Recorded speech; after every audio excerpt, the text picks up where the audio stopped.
fait, j'écris en deux langues, en russe et en français. Donc je vais vous lire quelques vers que j'écris en français. Il faut dire que j'ai débuté à écrire très tôt, à 5 ans, en russe. Je composais comme ça des petits vers.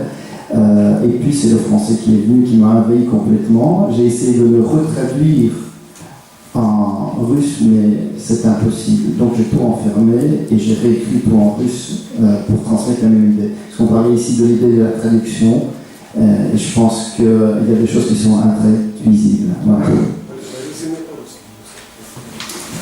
По-русски я начал писать довольно рано на русском, потом мы много путешествовали, совершенно, можно сказать, забыл о поэзии и уже стал писать только на французском. А потом решил себя перевести на русский и понял, что это невозможно.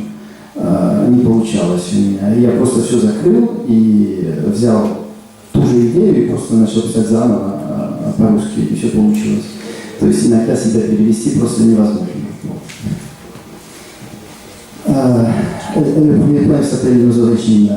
Первый poème называется Наши истоки. Donc on va parler de nos origines communes, parce qu'on a parlé des langues, et on va parler aussi de nos origines. Nos origines, nos gènes cachés, et qu'on s'empresse de transmettre, sans pouvoir vraiment connaître sur eux la moindre vérité. Nos chaînes qu'on voudrait toujours défaire, mais qui nous lient pourtant si fort. Nos liens dont parfois on est si fiers, ou si honteux qu'on change de bord. Et qui nous mènent où qu'on aille, quoi qu'on fasse, où qu'on soit, qui nous poursuivent pas à pas comme en souvenir, qui nous tiraillent. Nos origines, nos goûts et nos envies, ça vient pourtant de quelque part. Notre voix, notre façon d'aimer la vie, le souvenir qu'on laisse quand on repart. Ça vient sûrement de nos aïeux, comme la couleur de nos cheveux, tous les reflets derrière nos yeux, le teint si pâle de notre peau. Le monde vivant nous ressemble, le monde vivant est notre patrie, et on va tous unir ensemble une fois que tout sera fini. Voilà, le deuxième s'appelle la Ode à la Russie. C'est un extrait d'un très grand poème, mais on m'a dit de raccourcir, donc j'ai extrait seulement 3 vers. Следующее произведение называется «Ода России». Это очень длинное произведение, и чтобы вы не устали, я всего взял 3 куплета. Plein de contradictions et de contrastes, je t'ai toujours défendu, pays où les espaces sont trop vastes, où tant de gens se sont perdus. Tes pleurs sont en moi, à l'intérieur, mon âme se perd dans tes lois. Je suis prêt à te donner mon cœur et me geler dans ta taïga. Russie, tu as bravé l'épreuve du temps, restant debout, sans même fléchir. Russie, n'abandonne pas tes enfants, et aide-nous à réfléchir. Merci. Le troisième, il parle de voyage, tout simplement. Donc, третье стихотворение просто о путешествии и о человеке, который путешествует.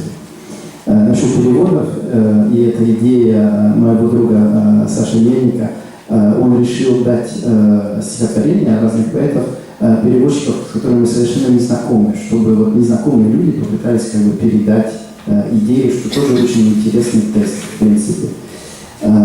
Mon ami poète Alexandre Melnik a fait de l'expérimentation avec certaines traductions, et vous avez pu le remarquer, en fait, il a envoyé nos vers à des gens qu'on ne connaît pas, pour qu'ils essayent de transmettre un petit peu l'idée et le ressenti dans une autre langue. Donc, par exemple, mes vers ont été traduits par quelqu'un à Saint-Pétersbourg, que je ne connais pas du tout, mais qui a essayé de transmettre la même idée. Comme quoi, la traduction peut être très importante et très intéressante.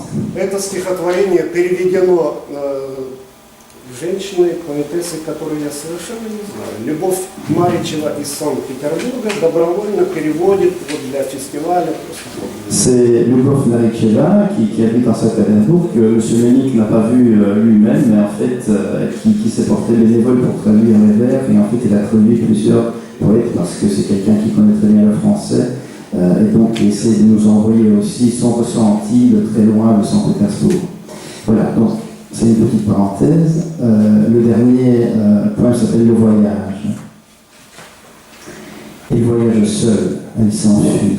du quotidien des gens qu'elle aime, faisant fièrement de toute sa vie une découverte, une bohème, partir loin du chez-soi, vers d'autres cieux, vers d'autres sphères, chercher sa vie, chercher sa voie, être de passage sur cette terre, et de passage comme le vent qui nous caresse et nous emporte et qui nous mène vers l'avant comme une épaule qui nous porte.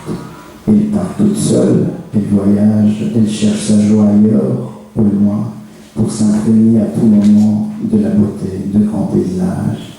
Mais où qu'on parte, où qu'on soit, où que notre vie ne nous mène, sachez que jamais on ne partira loin de soi et des gens qu'on aime.